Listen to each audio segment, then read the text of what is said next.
اعوذ باللہ من الشیطان الرجیم بسم اللہ الرحمن الرحیم محمد الرسول اللہ والذین معہ، یہ وہ جماعت ہے جو اس بیعت کی بنیاد پر وجود میں آئی ہے۔ نوٹ کر لیجیے اس بات کو، یہ بیعت کے تذکرے کے ساتھ اب یہ آیت آ رہی ہے۔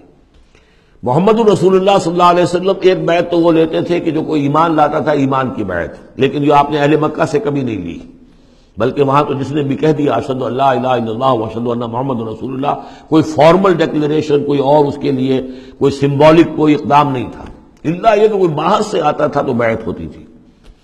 اس کے بعد آپ نے بیعت مکے میں دو لی ہیں، بیعت عقبہ اولیٰ، بیعت عقبہ ثانیہ۔ اور بیعت عقبہ ثانیہ کی بیعت وہ ہے کہ جس سے اب وہ ایک جماعتی شکل بنی ہے، اس لیے کہ اس کے الفاظ کیا ہیں، متفق علیہ روایت ہے، یہ بخاری اور مسلم دونوں میں۔ راوی اس کے حضرت عبادہ بن ثابت رضی اللہ تعالی عنہ۔ وہ بیعت کیا تھی؟ بایعنا رسول اللہ صلی اللہ علیہ وسلم علی السمع والطاعۃ فی العسر والیسر والمنشط والمکرہ وعلی عثرۃ علینا وعلی لا ننازل امر اہلہ وعلی ان نقول بالحق اینما کنا لا نخاف فی اللہ لومۃ لائم۔ ہم نے بیعت کی تھی اللہ کے رسول سے کہ آپ کا ہر حکم سنیں گے اور مانیں گے، اطاعت کریں گے، فی العسر والیسر، خواہ مشکل ہو اور خواہ آسانی ہو، والمنشط والمکرہ، خواہ ہماری طبیعت آمادہ ہو، خواہ ہمیں اپنی طبیعتوں پر جبر کرنا پڑے، وعلی عثرۃ علینا، خواہ ہم پر دوسروں کو ترجیح دی جائے۔ ہم کبھی نہیں کہیں گے کہ ہم آپ کے پرانے ساتھی ہیں، آپ نے بالکل ایک نووارد کو ہمارے اوپر امیر کیسے مقرر کر دیا، نہیں، اٹس یور پریروگیٹو، یہ آپ کا اختیار ہوگا، جس کو آپ چاہیں امیر بنائیں۔ وعلی اللہ ننازل امر اہلہ، جنہیں آپ والی امر بنا دیں گے، امیر بنا دیں گے، ان سے بھی ہم جھگڑیں گے نہیں، ان سے تعاون کریں گے، ان کی اطاعت کریں گے۔ جیسے کہ ایک اور حدیث میں حضور نے فرمایا، من اطاعنی فقد اطاع اللہ ومن عصانی فقد عصی اللہ، جس نے میری اطاعت کی اس نے اللہ کی اطاعت کی، اور جس نے میری نافرمانی کی اس نے اللہ کی نافرمانی کی۔ ومن اطاع امیری فقد اطاعنی، جس نے میرے مقرر کردہ امیر کی اطاعت کی اس نے میری اطاعت کی۔ ومن عصی امیری فقد عصانی، جس نے میرے مقرر کردہ امیر کی نافرمانی کی اس نے میری نافرمانی کی۔ اب ظاہر بات ہے جب جماعتی زندگی ہوتی ہے تو ایک ہی امیر نہیں ہوتا، اب ایک فوج ہے، ایک سپہ سالار ہے، لیکن اور چھوٹے چھوٹے جو اس کے حصے ہیں، میمنہ پر کوئی اور ہے، میسرہ پر کوئی اور ہے، اب قلب پر کوئی اور ہے، چھوٹے چھوٹے کمانڈرز بھی تو ہیں، چھوٹی سی کمپنی ہے، پلاٹون ہے، پھر بٹالین ہے، بٹالین سے اوپر پھر ریجیمنٹ ہے، ہر جگہ پر جو ہے اس کے جو آفیسرز موجود ہیں، جو کمانڈرز موجود ہیں، ان سب کا سلسلے وار سب اطاعت کا نظام اگر نہیں ہوگا تو وہ فوج کہاں ہوئی؟ اس طرح ایک جماعت ہے، ایک پورے ملک کے اندر جماعت ہے، اس کا امیر ہے، تو اس کے کئی صوبائی اس کی شاخیں اس کے امیر ہیں، تو یہ تو نظام اس طرح چلے گا۔ تو یہاں پر وعلی ان نقول بالحق اینما کنا، اور آخری بات جو تھی اس بیعت کے اندر کہ ہم جہاں کہیں بھی ہوں گے حق بات ضرور کہیں گے، مشورہ مانگا جائے گا مشورہ دیں گے، وی ول ناٹ ہولڈ بیک اور اوپینینز، ہم اپنی رائے دیں گے، حق بات کہیں گے جہاں کہیں ہوں گے، لیکن اس کے بعد جو فیصلہ ہوگا فَإِذَا عَزَمَ الْأَمْرُ، جیسا کہ ہم پڑھ چکے ہیں، جب فیصلہ ہو جائے تو پھر یہ کہ اللہ اور اس کے رسول کی اطاعت لازم ہے۔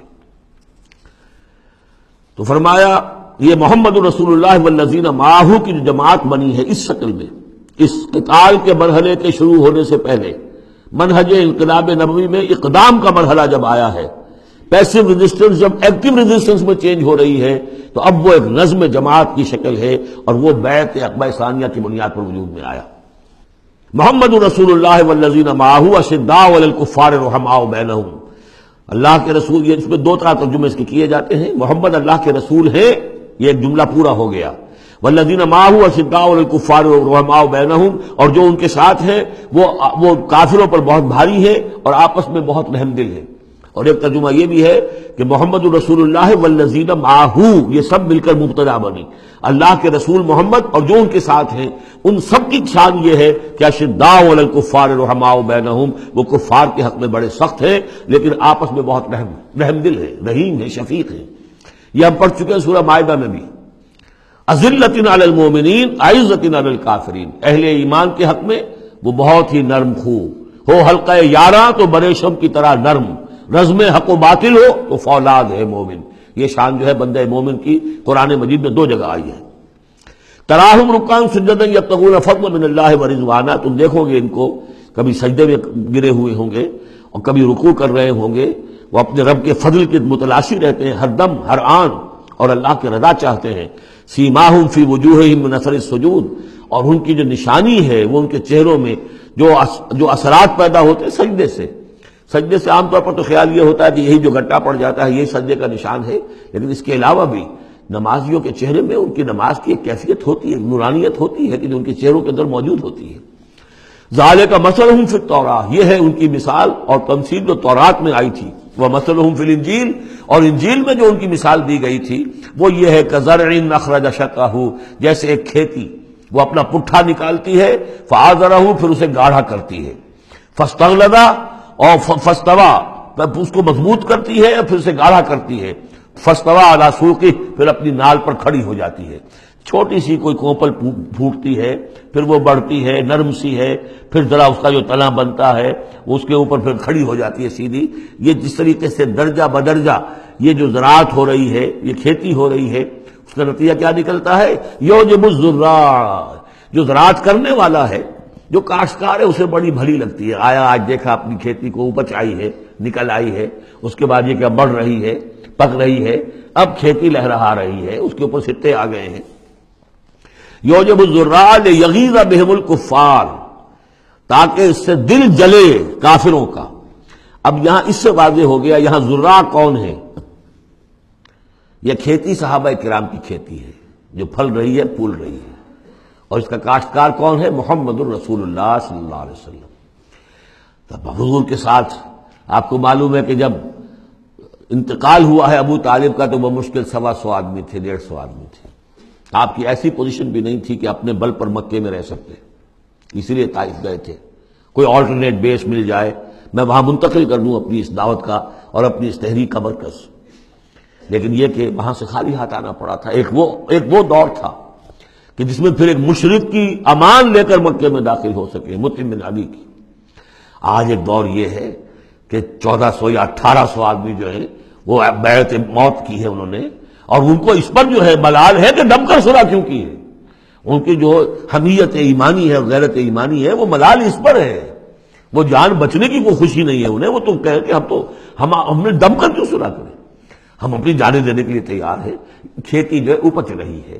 تو فرمایا کزرع اخرج شطأہ فآزرہ فاستغلظ فاستوى علی سوقہ یعجب الزراع لیغیظ بہم الکفار. وعد اللہ الذین آمنوا وعملوا الصالحات منہم مغفرۃ واجر عظیما. اللہ نے وعدہ کیا ہے ان لوگوں سے جو ایمان لائے اور نیک عمل کیے، ان میں سے جو واقعتاً جنہوں نے ایمان اور عمل صالح کا حق ادا کر دیا، کہ ان کے لیے مغفرت بھی، اجر عظیم بھی ہے. یہاں جو مولانا عثمانی صاحب نے حاشیہ لکھا مجھے بہت پسند آیا کہ اگرچہ حضور کے سارے ساتھی جو ہیں وہ سب کے سب وہی تھے کہ جو ایمان اور عمل صالح کا حق ادا کر چکے تھے، پھر بھی منہم کی ایک قید لگا کر گویا کہ ان کو یہ بات بتا دی گئی ہے کہ اصل معاملہ ہے کہ موت تک انسان قائم رہے اس پر، مبادا بعد میں کہیں کسی کے اندر کوئی تزلزل پیدا ہو جائے. ورنہ یہ کہ اگر کسی کو اس طرح کا یقین دلا دیا جائے تو اس سے تو یہ کہ پھر اطمینان پیدا ہو جائے گا. ہونا یہ چاہیے کہ آخری وقت تک ڈرتا رہے آدمی، بین الخوف والرجا کی کیفیت رہے، کہ کہیں ایسا نہ ہو کہ میں پھر کہیں آج جس مقام پر اللہ نے مجھے پہنچا دیا ہے کہیں پاؤں پھسل جائے. مغفرت و اجر عظیم کا اللہ نے وعدہ فرمایا.